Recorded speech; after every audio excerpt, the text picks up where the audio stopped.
तेज India, सच की तस्वीर। नमस्कार, आप देख रहे हैं तेज इंडिया टीवी और मैं हूं आपके साथ मानवी ठाकुर। शुरुआत करते हैं आज की खास खबरों से।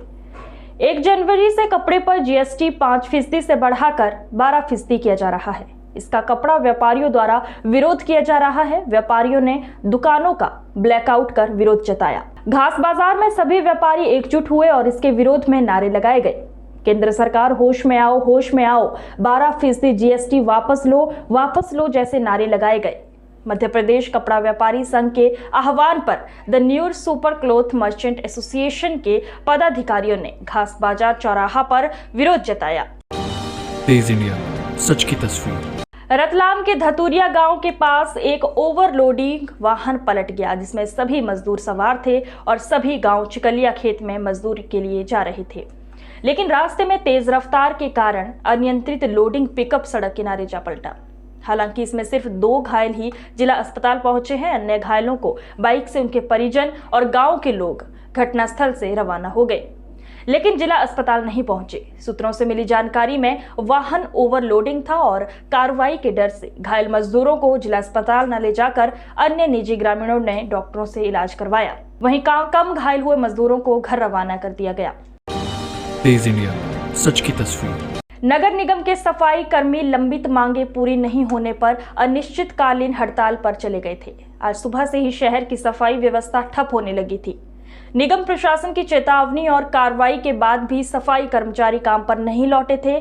सफाई कर्मचारी संयुक्त संघर्ष समिति द्वारा अपनी लंबित मांगों को लेकर निगम आयुक्त और प्रशासक को 48 घंटे की चेतावनी देकर नगर निगम परिसर में धरना प्रदर्शन किया गया था। सफाई कर्मचारियों की मांगों पर कोई चर्चा नहीं होने पर सफाई कर्मियों ने आज से हड़ताल पर जाने की घोषणा कर दी थी। सफाई कर्मचारी संयुक्त संघर्ष समिति द्वारा 4 मांगों को लेकर आंदोलन किया जा रहा था, जिसमें सफाई कर्मचारियों को नियमित किए जाने और पूर्व में हटाए गए कर्मचारियों को वापस सेवा में लेने जैसी प्रमुख मांगे हैं।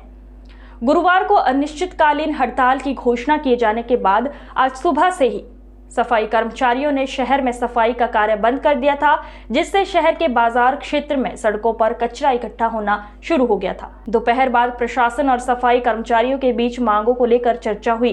कुछ मांगों पर शाम 4 बजे बैठक और उसके बाद निर्णय लेने का आश्वासन अधिकारियों को और दिया गया, जिसके बाद शुक्रवार दोपहर बाद हड़ताल समाप्त हो गई।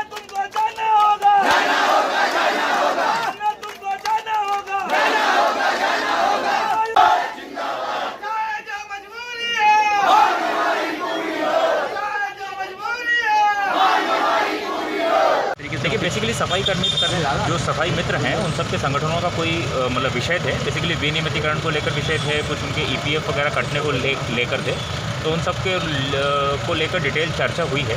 विनियमितीकरण के लिए आज शाम को ही 4 बजे बैठक आयोजित की गई है।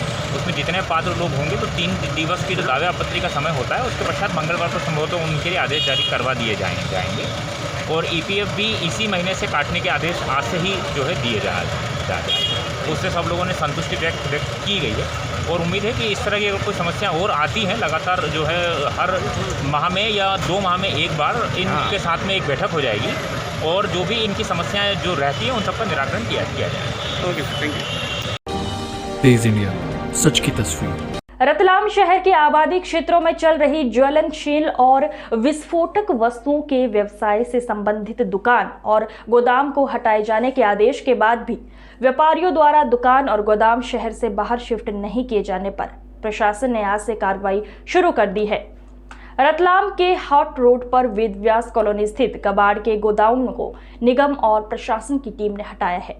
बीते दिनों कलेक्टर कुमार पुरुषोत्तम ने धारा 144 के तहत रतलाम शहर सीमा क्षेत्र में सभी प्रकार के विस्फोटक या खतरनाक ज्वलनशील वस्तुओं के भंडारण को प्रतिबंधित किया था, जिसमें शहर की आबादी क्षेत्र में संचालित कबाड़, लकड़ी, प्लास्टिक, तेल और गैस सिलेंडर की दुकानों और गोदामों को 20 दिसंबर तक शहर की सीमा से हटाने के आदेश जारी किए गए थे, जिसके बाद प्रशासन की कार्रवाई शुरू हो चुकी है। तेज इंडिया, सच की तस्वीर। आज की खबरों में बस इतना ही। देखते रहिए तेज इंडिया टीवी। नमस्कार। तेज इंडिया, सच की तस्वीर।